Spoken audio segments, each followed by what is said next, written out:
अस्सलाम वालेकुम एवरीवन। मैं हूँ मुआफ़िया मलिक, क्लिनिकल साइकोलॉजिस्ट, इल्मी सिटी के एक न्यू लाइव सेशन के साथ। जैसा कि आप सब लोग जानते हैं, इल्मी सिटी लेकर आता है डेली बेसिस पर लाइव सेशंस जो ना सिर्फ हमारी पर्सनल ग्रूमिंग करते हैं बल्कि लाइफ के डिफरेंट एस्पेक्ट्स पर हमें हेल्प आउट भी करते हैं।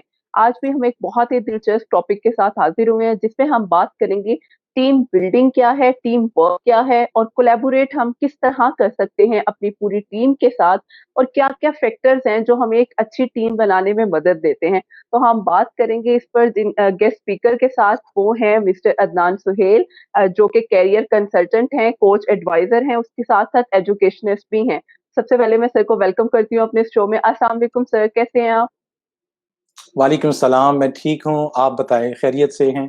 अल्हम्दुलिल्लाह, अल्हम्दुलिल्लाह। सर जैसा कि आप जानते हैं कि आज हम बात कर रहे हैं टीम वर्क के ऊपर, कोलैबोरेशन के ऊपर। तो सबसे पहले मैं चाहती हूँ आप हमारे व्यूअर्स को बताएँ कि what is team building and collaboration ये दोनों का आपस में रिलेशन क्या है?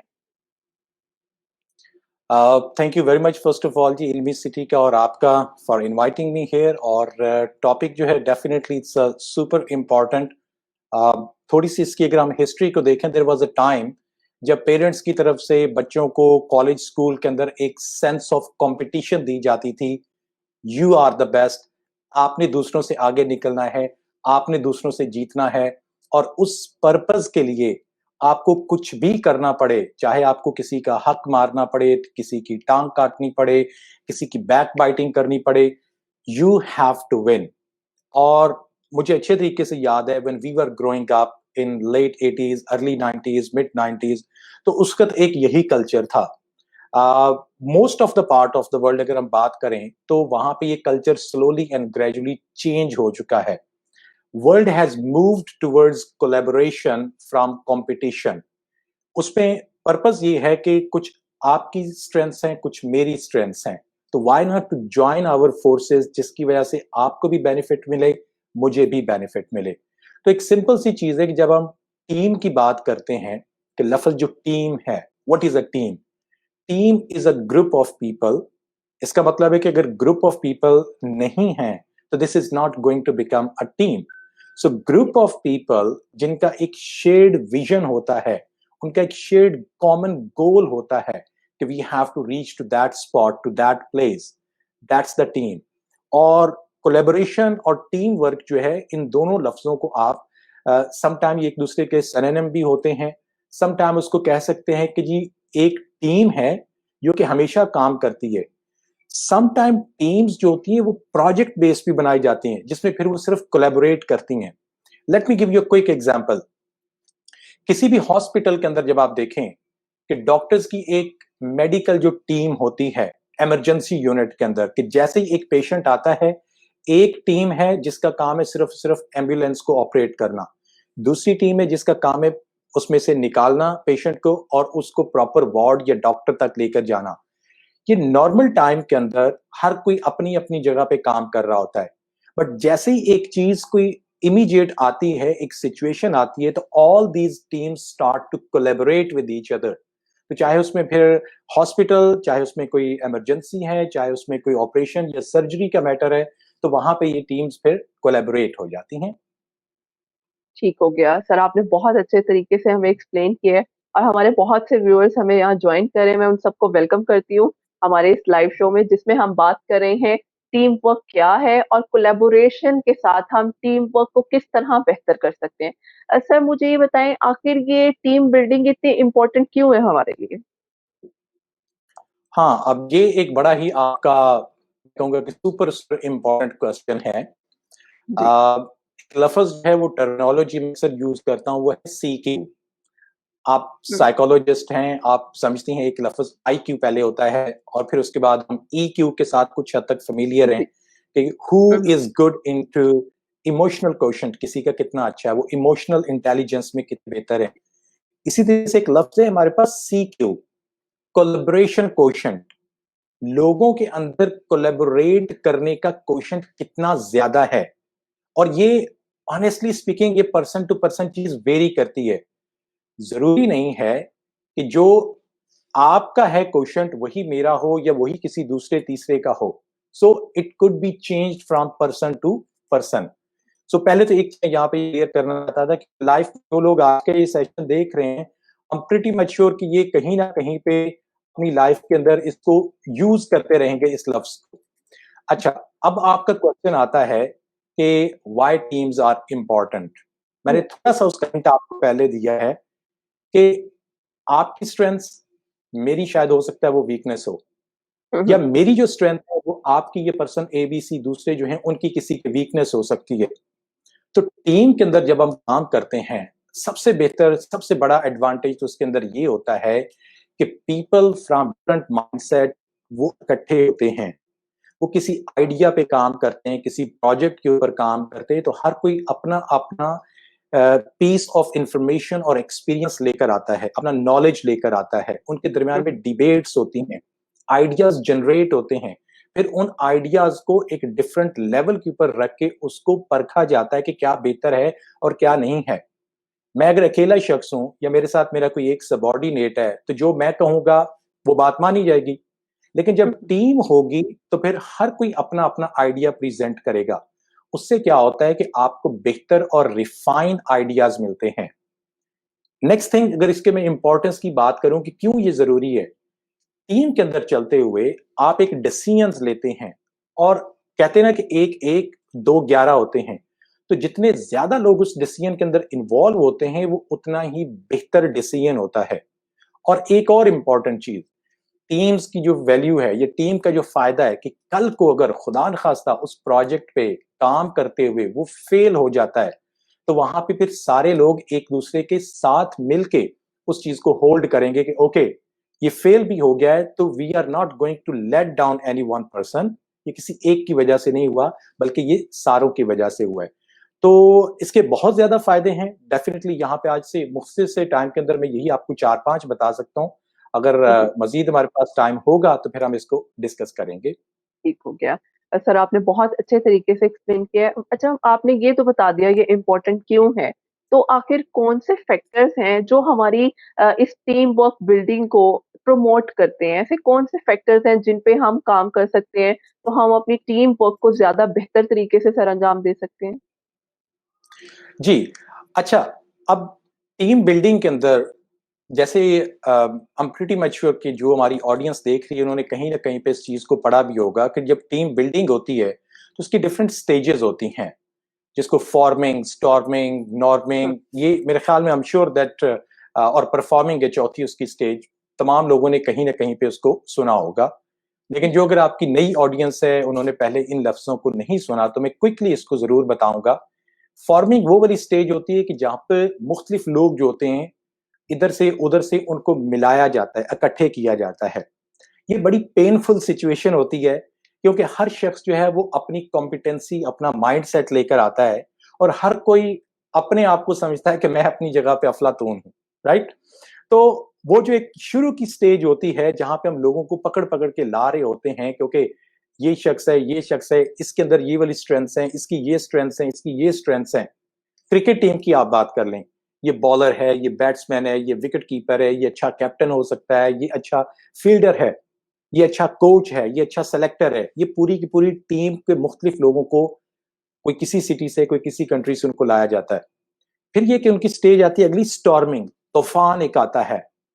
जब वो क्रशर, ये जिसके अंदर हम सीमेंट, रेत वगैरह डाल के जब घर तामीर करना होता है तो उसमें वो चीजें डालते हैं, पत्थर वगैरह, तो इमीडिएटली जब उसको चलाते हैं ना, या आप घर में अगर आप देखें नॉर्मली, आप ग्राइंडर के अंदर आलमंड्स, कैशियस, पिस्ताचियो वगैरह डालें और उसको आप चलाएं, तो एक बड़ी वो जोरदार सी आवाज आती है।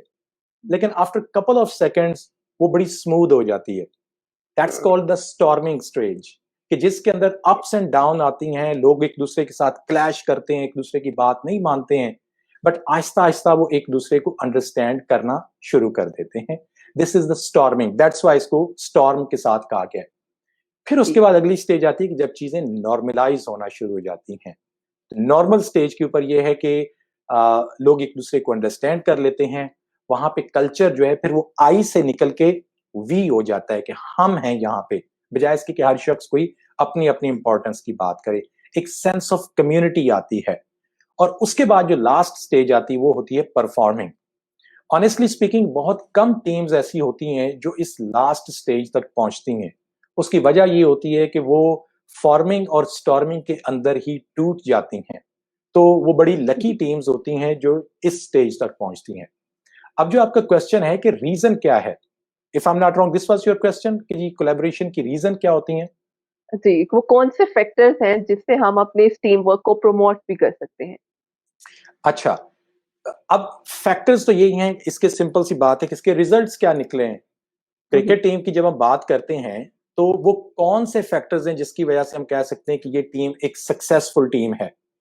जब बॉलर बेहतरीन बॉलिंग कर रहा है, जब बैट्समैन बेहतरीन बैटिंग कर रहे हैं, जब फील्डर्स बेहतरीन फील्डिंग कर रहे हैं और ओवरऑल जो उसका कैप्टन या उनका जो लीडर है वो अच्छे तरीके से उनको लीड कर रहा है। तो जब ये सारे एलिमेंट्स अपनी अपनी जगह पे परफॉर्म कर रहे हैं टुवर्ड्स अ शेयर्ड गोल, जो मैंने शुरू में कहा है कि टीम के पास एक शेयर्ड विजन होता है, एक शेयर्ड गोल होता है जिसकी तरफ उन्होंने जाना होता है। तो जब ये तमाम फैक्टर्स अपनी अपनी जगह पे कंट्रीब्यूट करते हैं, अपना बेस्ट देते हैं एंड कीपिंग इन माइंड कि सम टाइम एक आपका जो कंट्रीब्यूटर है शायद वो उतना बेहतर नहीं है। जैसे कि मैं क्रिकेट चूंकि बड़ी इजी एग्जांपल है हम तमाम लोगों के लिए, इसलिए मैं उसकी एग्जांपल देता हूं कि अगर जब किसी मैच के अंदर बैट्समैन अच्छा नहीं करते तो सारा प्रेशर फिर किस पे आ जाता है, बॉलर्स के ऊपर आ जाता है। बॉलर्स नहीं करते तो सबसे ज्यादा प्रेशर फिर बैटिंग टीम के लाइन पे आ जाता है ताकि वो बेहतर परफॉर्म करें। तो हुँ, फैक्टर्स हुँ। के अंदर तो यही बात होती है कि चूंकि उनका एक कॉमन विजन या उनका कॉमन गोल है जहां तक उन्होंने पहुंचना है और फिर इसी पर्पस के लिए वो इकट्ठे हुए हैं और एक दूसरे को उन्होंने सपोर्ट करना है ताकि वो एक रिजल्ट प्रोड्यूस कर सकें जिस चीज के लिए टीम को बनाया गया है। अगर टीम्स रिजल्ट नहीं प्रोड्यूस करती हैं तो डेफिनेटली फिर वहां पे उनको रिव्यू करने की जरूरत होती है कि क्या किसी इंडिविजुअल की गलती है, क्या हमने अपना गोल ही इतना बड़ा रख लिया है। फॉर एग्जाम्पल मैं एक टीचर की बात करता हूँ, एक स्कूल की बात करता हूँ, उसके 5 या 10 स्टूडेंट्स हैं और वो काफी से ज्यादा मैं कहूंगा कि वो बड़ी मुश्किल से 33, 35, 50 नंबर लेकर पास हो। लेकिन एक वो टीम ये टारगेट रखे कि मैंने इन 5 बच्चों को अगली बार टॉपर बनवाना है बोर्ड के अंदर, तो ये देखिए ये कितना अनरियलिस्टिक गोल है। तो हुँ, वो फिर क्या करेगा, उनको फेल करवाएगा। तो कामयाबी के फैक्टर्स के अंदर ये है कि जो गोल्स रखे जाएं वो स्मार्ट हों, वो स्पेसिफिक हों, मेजरेबल हों, अटेनेबल हों, वो टाइमली हों और इस तरीके से जो टीम के इंडिविजुअल्स हैं उनकी कैपेसिटी उतनी होनी चाहिए। दैट्स द रीजन कि वहां पे फिर टीम्स जो हैं कामयाब होती हैं और जब यहाँ पे चीजें ये नहीं होती तो वहां पे फिर अनफॉर्चुनेटली वो टीम्स नाकाम होती हैं। तो सर ये तो आपने बता दिया हम इसको प्रमोट किस तरह कर सकते हैं। जिस तरह आपने अभी बात की है कि टीम्स जो है वो नाकाम होना शुरू हो जाती हैं। तो वो कौन-कौन सी मुश्किलात हैं कि एक टीम लीडर है, फॉर इंस्टेंस आप हमारे पास मौजूद हैं, आप एक टीम लीडिंग के तौर पे काम कर रहे हैं। अब आपकी टीम वर्क में ऐसी क्या-क्या मुश्किलात होंगी जहाँ आपके आपके लिए बहुत ज़्यादा मुश्किल है अपने काम को प्रमोट करना और उन सारी मुश्किलात को एक साथ टैकल करना?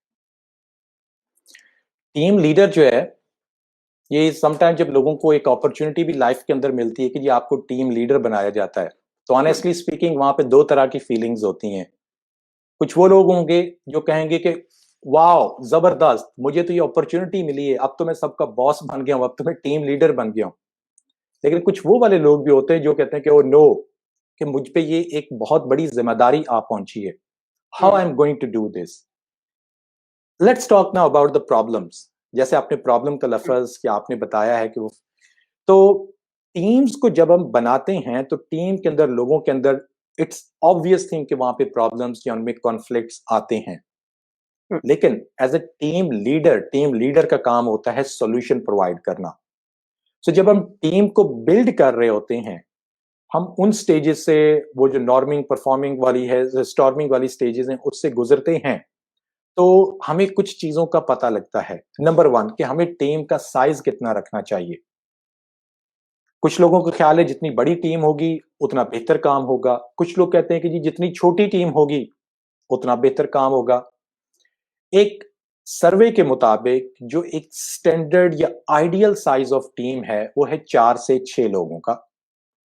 उसकी रीजन ये है कि अगर आप 6 से ज्यादा ले जाएंगे तो जितने वो कहते हैं ना कि मुंह उतनी बातें, उतने ब्रेन, उतनी बातें होंगी, उतने उनमें कॉन्फ्लिक्ट्स होंगे, डिसीजन पे नहीं पहुंचा जाएगा, काम हो नहीं पाएगा, हर शख्स कहेगा मेरी बात माने, मेरी बात माने। अगर 3 से कम टीम्स होंगे, यानी कि 3 भी नहीं होने चाहिए, उसकी वजह कि अगर 2 एक साइड पे हो जाएं, तो फिर ऑफ कोर्स वो मेजॉरिटी इज द अथॉरिटी, उसको चांस देना पड़ता है। सो नंबर 1 थिंग कि टीम को स्टैंडर्ड साइज जो है वो 4 से 6 में रखना चाहिए, ताकि प्रॉब्लम्स कम से कम हो, फोकस बेहतर हो। Now what kind of problems can be there, और कैसे उनको सॉल्व किया जाएगा? नंबर 1 प्रॉब्लम टीम्स में आते हैं डिफरेंसेस। लोग मुख्तलिफ background, educational background, career background, cultural background के साथ आते हैं, और डेफिनेटली वो टीम के अंदर फिर हर कोई अपनी धौंस जबरदस्ती चलाने की कोशिश करता है, या दूसरों के साथ वो उतने अच्छे तरीके से चल नहीं पाते। तो वहां पे एज ए टीम लीडर का काम है कि उन तमाम लोगों को ये बताए कि you have to accept people. Acceptance, differences का सोल्यूशन क्या है? Acceptance. Accept other people, people could be different, हर एक का डिफरेंट एक माइंडसेट हो सकता है। सो एज ए टीम आप सब ने उसको एक्सेप्ट करना है। दूसरी प्रॉब्लम होती है डोमिनेंस।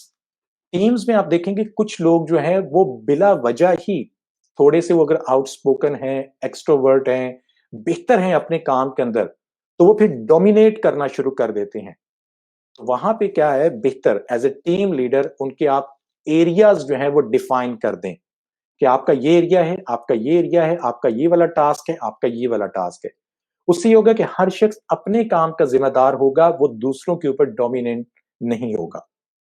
एक और प्रॉब्लम हो सकती है, वो है कि disagree with the plan. Teams में प्लान बनते हैं लेकिन एग्रीमेंट नहीं हो रहा, हर शख्स कह रहा है कि नहीं जी ऐसे होना चाहिए, नहीं जी ऐसे होना चाहिए। तो ऐसी सिचुएशन के अंदर क्या है कि डिस्कशंस हों, ब्रेनस्टॉर्मिंग हो, तमाम लोगों को अपॉर्चुनिटी दी जाए बात करने की, अपना मौका, अपना मौकफ बयान करने की, और फिर उसको किसी क्राइटेरिया के ऊपर परखा जाए कि क्या वाकई ये किया जा सकता है या नहीं किया जा सकता। तो फिर यह है कि आइडियाज ब्रेनस्टॉर्मिंग के बाद ज्यादा रिफाइन होंगे, इससे आपका प्लान इंप्रूव होता है। जी। टीम के अंदर एक और आपको लोग मिलेंगे जो कि थोड़े से ओवरऑल प्रोसेस को स्लो कर देते हैं, लाइक उनकी कैपेसिटी उतनी नहीं है, या ड्यू टू उनकी पर्सनल हैबिट्स वो टाइम नहीं कीप कर पाते, रख पाते कि किस तरीके से उन्होंने टाइमिंग के साथ चलना है। तो मेरे ख्याल में उन लोगों को थोड़ा सा ये सबसे ज्यादा डिस्टर्ब करने वाले होते हैं। या इसी तरीके से अगर मैं कहूं कि जो अपना काम दूसरों पे फेंकते हैं कि अच्छा यार चलो मेरा ये काम आप कर देना, अच्छा यार कल मैं नहीं करूंगा, अच्छा अगली बार मैं आपका काम कर दूंगा, आप मेरा काम कर देना। तो इस चीज के ऊपर टीम लीडर को एक बड़ी कड़ी नजर रखनी होती है कि क्या टीम में ऐसी कोई चीजें नहीं हो रही, और टू ऑफन तो नहीं हो रही। एक होता है सम टाइम किसी की कोई जेन्युइन नीड है तो वी हैव टू अंडरस्टैंड, लेकिन अगर ये टू ऑफन हो रही है, कोई शख्स किसी से फायदा ले रहा है, तो they have to speak about it कि ऐसा नहीं होना चाहिए। तो वहां पे इसका मतलब कि अपने प्रोसेस को इंप्रूव करने की जरूरत है कि हर शख्स अपना डेडिकेटेड काम करेगा। और लास्ट प्रॉब्लम जो होती है वो है कॉन्फ्लिक्ट्स। कोई 2 टीम मेंबर्स या 3 टीम मेंबर्स के अंदर किसी बात पे लड़ाई झगड़ा, कॉन्फ्लिक्ट, क्लैश कोई इतनी बड़ी चीज हो जाए, तो वहां पे फिर होती है आर्बिट्रेशन, मेडिएट करना, दोनों के दरमियान में बैठना, इसकी भी बात सुने, इसकी भी सुने, ना इसकी तरफदारी करें ना इसकी तरफदारी करें। जैसे एक मेडिएटर का काम होता है, हम जज की बात नहीं कर रहे कि उसने एक जजमेंट पास करनी कि ये फलां गलत है और फलां ठीक है। एक जो मेडिएशन प्रोसेस के अंदर मेडिएटर होता है, उसका काम होता है कि दोनों फ्री कैन की बात सुने और फिर उनको एक दरमियानी रास्ता दे कि थोड़ी सी आप फ्लेक्सिबिलिटी दिखाएं, थोड़ी सी आप फ्लेक्सिबिलिटी दिखाएं। तो ये होती है arbitration. So these are few of the problems जो टीम्स जब बनती हैं, काम करती हैं, तो उनको ये फेस करना पड़ती हैं, और यही उनके जो साथ साथ मैंने कुछ सोल्यूशन बताए हैं, these could work for you. Yes, और बहुत बेहतरीन आपने बहुत अच्छे तरीके से उन प्रॉब्लम्स को और उनके सॉल्यूशंस को हमारे साथ डिस्कस किया है। मैं उम्मीद करती हूँ हमारे जो व्यूअर्स हमें यहाँ देख रहे हैं, सुन रहे हैं, वो ऑब्वियसली इससे बहुत ज़्यादा एक्नॉलेज भी हो रहे होंगे।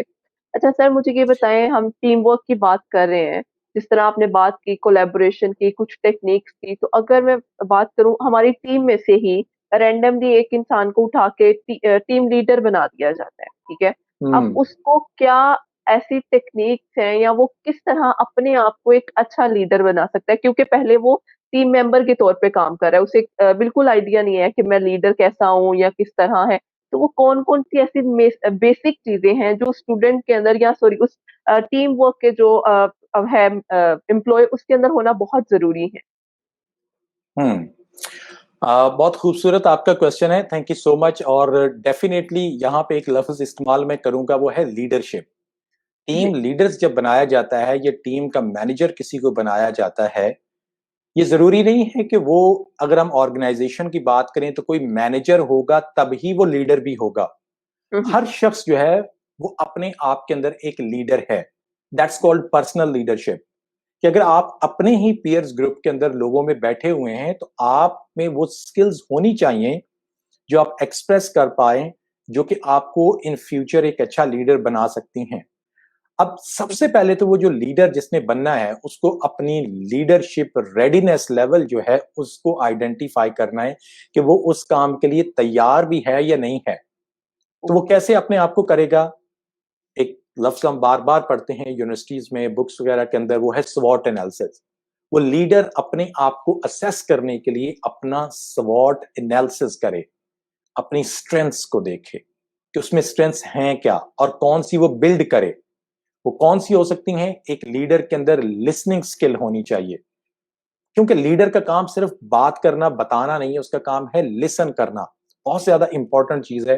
लोग, मैं एग्जांपल देता होता हूं कि दुनिया की किसी भी यूनिवर्सिटी के अंदर बचपन से लेकर बड़े होने तक हम पढ़ते हैं कि ये हमें पढ़ाया जाता है राइटिंग ऐसे करनी है, रीडिंग ऐसे करनी है, स्पीक ऐसे आपने करना है, बोलना ऐसे। लेकिन क्या किसी कॉलेज, स्कूल, यूनिवर्सिटी के अंदर ये भी सिखाया जाता है कि सुनना कैसे है? लिसनिंग स्किल कहीं पे भी नहीं सिखाई जाती। It's super super important skill. Communication skills के अंदर अगर हम बात करते हैं तो ये 55% प्लस वेटेज जो है वो दी जाती है आपकी लिसनिंग स्किल को। सो एक लीडर के पास लिसनिंग स्किल्स होनी चाहिए। दूसरी चीज है कि उसको अपनी फिर ओवरऑल उस सब्जेक्ट के ऊपर उसकी जो है वो कितनी अच्छी ग्रिप है, यानी कि जिस चीज का ओके। उसको बनाया जा रहा है leader, how good hmm, leader is for that. फिर वो अपनी वीकनेस को देखे कि अच्छा यार, मैं माइक्रो मैनेजर तो नहीं कि मैं हर काम में ईची बीची छोटी छोटी चीजें कहता हूँ कि ये ऐसे क्यों किया, ये ऐसा क्यों किया। ये किसी की वीकनेस हो सकती है। एज ए लीडर उनको ये चीजें रिमूव करनी पड़ेंगी। They have to give flexibility to people. फिर ये कि अपॉर्चुनिस्टिक वो कितना है, वो कितने बेहतर अपॉर्चुनिटीज को आइडेंटिफाई करता है कि जिससे उसकी टीम्स जो हैं वो बेहतर तरीके से परफॉर्म कर सकें। वो कितने बेहतर तरीके से जो थ्रेट्स हैं कि किसी एक टीम मेंबर के ऊपर वर्कलोड बहुत ज्यादा आ गया है, तो उसको कैसे मैनेज किया जाए ताकि वो परफॉर्म भी कर सके और दूसरों को साथ लेकर आगे चल भी सके। सो बॉटम लाइन कि जब आप टीम लीडर बनते हैं तो सबसे पहले तो आपने अपने आप को डिफाइन करना है। मुझे एक यहाँ पे बात याद आ रही है जो मैं जरूर यहाँ पे बताना चाहूंगा। शायद ये जॉन मैक्सवेल का एक कोट है जिसमें वो कहता है कि people buy first leader then buy vision.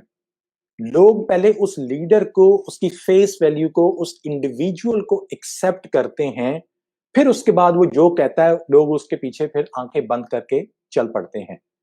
सो जब हम टीम बिल्डिंग की बात कर रहे हैं, हम लीडर की बात कर रहे हैं, तो इसमें कुछ मेंटल प्रेपरेशन भी होती है, कुछ फिजिकल प्रेपरेशन भी होती है। टीम लीडर को अपने पर्सनल बिहेवियर पे भी काम करना होता है, उसको लेवल ऑफ पेशेंस और लिसनिंग स्किल्स को भी इंप्रूव करना होता है, उसको इमोशनली इंटेलिजेंट भी होना पड़ता है कि कैसे वो अपनी उन टीम के और लोगों के इमोशंस को अंडरस्टैंड कर सके।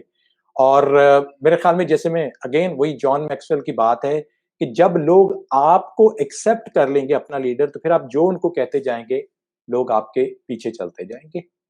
बिल्कुल। बहुत बेहतरीन चीज़ आपने शेयर की। अच्छा सर, आपने अभी बात की कि एक लीडर जो है वो टीम की सारी जो प्रॉब्लम्स है उसको साथ-साथ लेकर चल रहा होता है।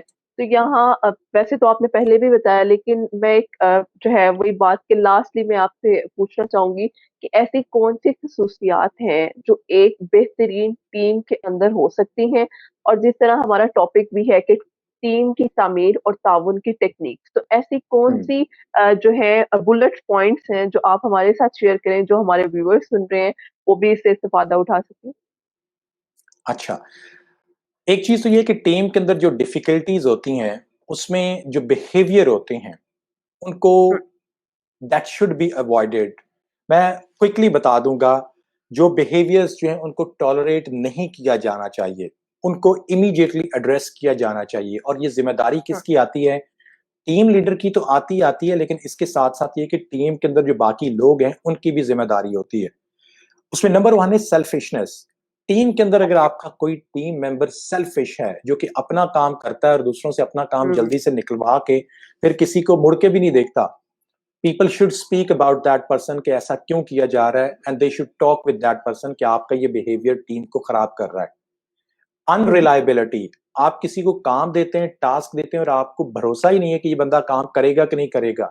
ये ना हो कि 11th आवर के ऊपर जाके आपको कहे कि मैं तो बिजी हो गया था, मुझे तो भूल गया था। तो अनरिलायबिलिटी का बिहेवियर नहीं एक्सेप्ट किया जाना चाहिए या नहीं किया जाता। अग्रेसिवनेस, जो लोग छोटी छोटी बातों पे हाइपर हो जाते हैं, गुस्सा करते हैं अननेसेसरली, और उनको सिर्फ इस वजह से ढील नहीं देनी चाहिए कि शायद उनकी परफॉर्मेंस अच्छी है। अग्रेसिवनेस का परफॉर्मेंस के साथ कोई ताल्लुक नहीं है। अगर कोई अच्छा टीम प्लेयर अपने टारगेट्स को अच्छे तरीके से अचीव कर रहा है, तो इसका मतलब ये नहीं है कि उसकी हर बदतमीजी, उसके गुस्से, उसकी नाराजगी उसको फिर ये कि आंखों पे और पलकों पे बिठाना है। नहीं, there should be a cut. Negativity इतनी बुरी चीज है। यू आर अ साइकोलॉजिस्ट और आप इस तरीके को मेरे ख्याल में मुझसे अच्छे तरीके से समझती हैं और आप बता सकती हैं कि ये कितनी जल्दी एक पर्सन से दूसरे पर्सन में और फिर पूरी टीम के अंदर फैलती है। तो नेगेटिविटी जैसे देखी जाए कि कोई शख्स नेगेटिव बात कर रहा है, नेगेटिव कमेंट्स कर रहा है, तो उसको स्टॉप किया जाए, दूसरा टीम मेंबर उसको रोके कि भाई अगर आपको प्रॉब्लम है तो आप जाके मैनेजर से बात करें, या जिस शख्स से प्रॉब्लम है उस शख्स से बात करें। लेकिन ये चलते फिरते कोनों में, वाटर कूलर के पास, किचन में, पेंट्री के अंदर खड़े होके, टेबल पे, मीटिंग से पहले, मीटिंग के बाद, नीचे वो स्मोकिंग के लिए गए तो वहां पे खड़े होके वो कंटिन्यूअसली नेगेटिविटी जो बोलते रहते हैं, this behaviour should not be accepted. फिर एक और चीज है लाइज या डिसऑनेस्टी, कि कोई झूठ बोलता है या डिसऑनेस्ट होता है तो किसी को पता चले तो उस शख्स को नेम एंड शेम करना चाहिए। लेकिन उसकी भी स्टेजेस होती हैं कि पहले आप उसको समझाएं, उसको रियलाइज करवाएं, फिर टीम लीडर उससे बात करे और फिर उसके साथ उसको फिर वार्निंग दी जाए। और लास्ट चीज के बिहेवियर की मैं बात जब कर रहा हूं तो उसमें है लेजीनेस। जो लेजी लोग होते हैं उनकी लेजीनेस को एक्सेप्ट नहीं करना चाहिए। नाउ आपका क्वेश्चन, चूंकि ये एक छोटा सा इंपॉर्टेंट पार्ट था, मैं जरूर शेयर करना चाहता था। अब मैं बात, वो जो आपने मुझसे पूछा है कि किसी भी टीम को वो कौन सी खसूसियात हैं जो उसको एक अच्छी टीम बनाती हैं। बिल्कुल। अब इसमें रोल जो है वो इंडिविजुअल्स का भी है और इसमें टीम का भी है। तो पहली तो चीज है कि एक ग्रेट टीम प्लेयर आप बनेंगे, अपने तौर पे हर शख्स बेहतर एक पैकेज बनेगा तो ओवरऑल टीम एक अच्छा पैकेज बनेगी। अगर आप रिलायबल हैं, जो अच्छे टीम प्लेयर्स होते हैं उनकी निशानी है कि वो रिलायबल होते हैं। उसके ऊपर आप आंखें बंद करके भरोसा कर सकते हैं कि इस शख्स को ये काम कह दे तो बस आप फिर भूल जाए, ये काम आपका समझो हो गया। टीम मेंबर्स जो अपने हिस्से से ज्यादा डिलीवर करते हैं, यानी कि अगर उनका काम है इतना सा पोर्शन काम का करना, और अगर वो उससे बढ़ के थोड़ा सा काम करते हैं, थोड़ा एक्स्ट्रा आवर्स लगाते हैं, थोड़ा एक्स्ट्रा पेन लेते हैं, तो काम में जिम्मेदारी जो होती है वो एक अच्छे टीम प्लेयर की निशानी है। इसी तरीके से maintaining positive attitude is very much important, जो अपने लिए भी पॉजिटिविटी रखे और दूसरों में भी उसको स्प्रेड करता है। ग्रेट लिसनर्स, जो तमाम ग्रेट टीम मेंबर्स होते हैं या अच्छे टीम प्लेयर्स होते हैं, वो अच्छे लिसनर्स होते हैं। एक और चीज है जो कि अक्सर लोग उसको भूल जाते हैं, वो है कि अच्छा टीम मेंबर वो नहीं है कि जो खुद ही बढ़ चढ़ के परफॉर्म कर रहा है, बल्कि जो उनके क्वाइट टीम मेंबर्स हैं, जो शाय हैं, जो इंट्रोवर्ट हैं, जो शर्मीले हैं, जो काम तो कर सकते हैं लेकिन वो बढ़ बढ़ के बता नहीं रहे लोगों को, उसी वजह से फिर उनको अपॉर्चुनिटीज नहीं मिलती हैं। तो एक अच्छा टीम मेंबर या फिर अच्छा टीम लीडर अपने उन क्वाइट टीम मेंबर्स को इनकरेज करता है। फॉर एग्जाम्पल मीटिंग में बैठे हुए सभी लोग अपने अपने आइडियाज दे रहे हैं, तो आप उस शख्स को पूछें कि जी अली या कामरान या फरजाना, आप बताइए आपका क्या आइडिया है। उनको वो इनकरेज करते हैं, उनको वो अप्रिशिएट करते हैं, राइट, और एक्स्ट्रा माइल्स जाते हैं। और एक लास्ट चीज इसी में ऐड कर दूं, वो है to talk right amount of time. ये नहीं है कि बस बोलना है तो फिर बोलते जाना है, they give opportunity to other people also to speak. तो ये जब आप अच्छे टीम मेंबर होते हैं, हर कोई अपनी अपनी जगह पे, तो एक अच्छी टीम बनती है। यही निशानियां होती हैं एक अच्छे टीम लीडर की भी। बहुत बेहतरीन।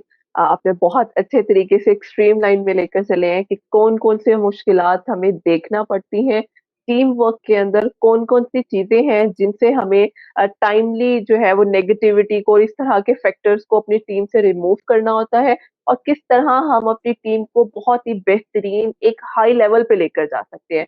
तो मैं उम्मीद करती हूँ हमारे जो व्यूअर्स यहाँ मौजूद हैं, उन्होंने बहुत अच्छे तरीके से लर्न किया होगा कि सर ने जिस तरह हर एक चीज़ एक्सप्लेन की कि आप अपने आप को इंडिविजुअली तौर पे और एज़ अ टीम मेंबर किस तरह अपनी ग्रूमिंग कर सकते हैं और अपने रिजल्ट्स को बेहतर कर सकते हैं।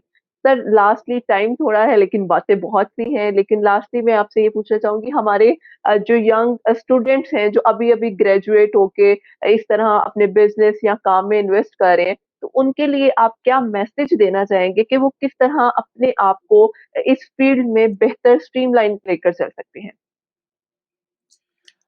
अगर आप रिसर्च को देखें तो जो पिछले कुछ 3-4 सालों से और स्टिल 2020 की जो टॉप स्किल्स हैं किसी भी प्रोफेशन के अंदर कामयाब होने के लिए, उसमें कम्युनिकेशन जो है स्किल, ये पिछले कई सालों से हमेशा टॉप के ऊपर आ रही है कि लोगों की कम्युनिकेशन, हालांकि कितना हम इस बारे में बोलते हैं, पढ़ते हैं, सुनते हैं, बातें करते हैं, but still people are lacking in this skill. तो कामयाब होने के लिए, चाहे वो जॉब पे होना या अपने काम के लिए, अपनी कम्युनिकेशन स्किल्स को जितना आप ज्यादा इंप्रूव कर सकें वो करें। अगर आप मुझसे सिर्फ कहेंगे ना एक कौन सी स्किल, तो मैं कहूंगा वो है कम्युनिकेशन स्किल। जी। इसके साथ साथ 2-3 और चीजें जो है वो आप जरूर करें। वो है, जैसे कि आज का जो हमारा टॉपिक है वो है टीम बिल्डिंग या कोलेबोरेशन। अपने अंदर ये सेंस लेकर आए कि आप दूसरे लोगों की स्ट्रेंथ से फायदा उठा सकते हैं, ना कि वो एक कंपटीशन और जेलसी के एलिमेंट रखें। हाँ, आप एक हेल्दी कंपटीशन रखें कि हमें दूसरों से बेहतर करना है, लेकिन जहां पे भी देखें, मार्केट के अंदर सबसे बड़े जो कंपेटिटर मैं कहूं वो है एप्पल और सैमसंग।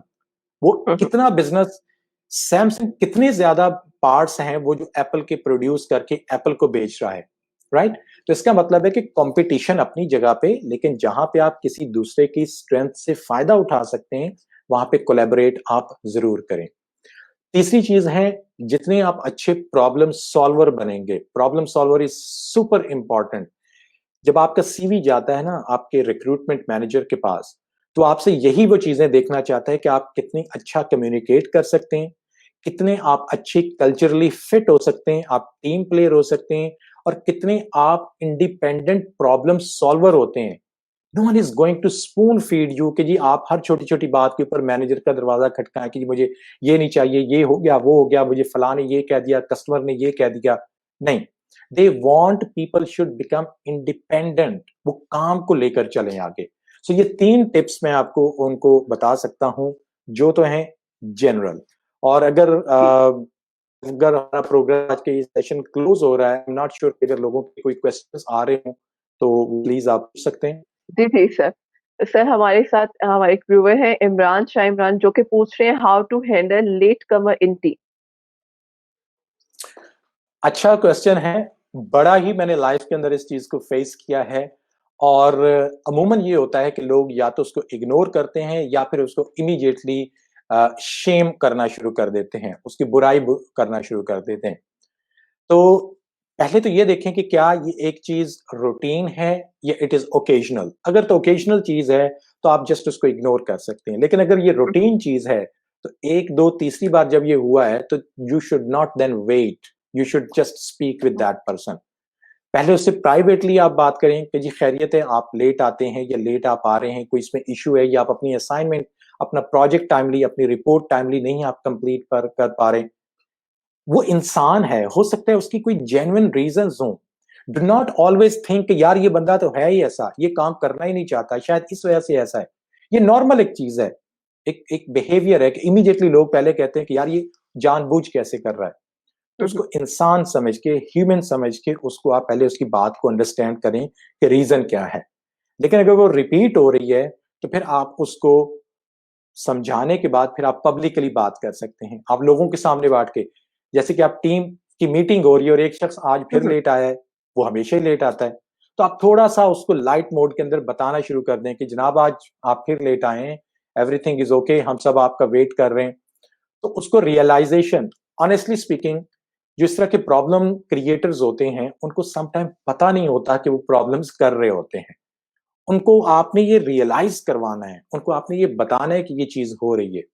एंड देन जब ये चीज़ सेंसिटिविटी तक पहुँच जाती है कि लाइक आपके प्रोजेक्ट्स लेट हो रहे हैं, कल आपने डिलीवरी देनी है, आपको कस्टमर्स जो है वो आपके सर पे चढ़ा हुआ है। अब ये वो वाली सिचुएशन है कि जहाँ पे आपको अपने उस पार्ट ऑफ द बॉडी जो है, पार्ट ऑफ द टीम जो है, उसको फिर आपको कट करना पड़ता है, राइट? अनफॉर्चुनेटली आप देखें कि पाकिस्तान की मैं क्रिकेट टीम की बार-बार एग्जांपल दे रहा हूँ। वंस अपॉन अ टाइम हम सब की आंखों का तारा था सरफराज अहमद, पाकिस्तान का क्रिकेट कैप्टन था, चैंपियन ट्रॉफी उसने जितवाई, क्या-क्या किया उसने। But then the time came कि जब they have to take this hard decision कि उसकी परफॉर्मेंस ठीक नहीं हो रही है, उसकी फिटनेस ठीक नहीं हो रही है, उसकी अटेंशन नहीं है, उसका फोकस नहीं है। And now today where we are seeing Sarfaraz Ahmed, सिर्फ ये 2-3 सालों की बात है। तो same is in the team. जब आप देखते हैं अपने घर में, अपनी फैमिली में, दोस्तों के अंदर कोई काम आप करते हैं, बिजनेस के अंदर, जॉब के अंदर, तो वहां फिर आपको कुछ हार्ड डिसीजंस लेने पड़ते हैं। सर नेक्स्ट क्वेश्चन है हमारा बुरहान का, what is the role of attitude in work? बहुत ज्यादा इंपॉर्टेंट रोल है।